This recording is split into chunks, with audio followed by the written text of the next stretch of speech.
राजा के सैनिक विक्रम को पकड़ने के लिए गए, लेकिन विक्रम को पहले ही खबर मिल गई थी। उसने राया से मिलने का फैसला किया और उसे अपने साथ भागने के लिए कहा। विक्रम और राया ने मिलकर भागने की योजना बनाई।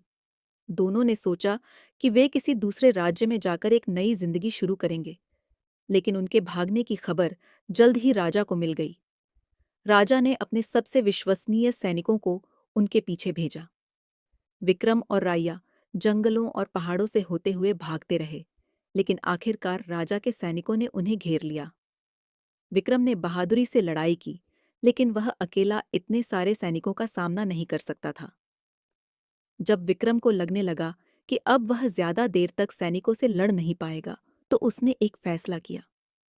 उसने राया को एक सुरक्षित स्थान पर भेजा और खुद राजा के सैनिकों का सामना करने के लिए तैयार हो गया।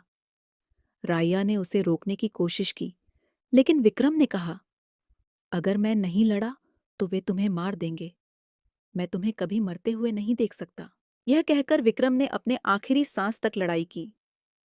अंत में वह घायल होकर गिर पड़ा, लेकिन उसने राया को सुरक्षित स्थान पर पहुंचा दिया। राया ने जब यह देखा कि विक्रम को मार दिया गया है, तो उसका दिल टूट गया। वह विक्रम के शव के पास जाकर बैठ गई और उसकी यादों में खो गई। अंत राया ने विक्रम के बलिदान को कभी नहीं भुलाया। उसने अपनी बाकी जिंदगी उसी जंगल में बिताई जहां उसने विक्रम को आखिरी बार देखा था। लोगों ने उसे कई बार समझाने की कोशिश की कि वह वापस अपने राजमहल चली जाए, लेकिन वह नहीं मानी। उसका प्यार और विक्रम का बलिदान उसकी सबसे बड़ी पूंजी बन गए थे। राया की यह प्रेम कहानी लोगों के बीच अमर हो गई। आज भी लोग विक्रम और राया के प्रेम और बलिदान की मिसालें देते हैं।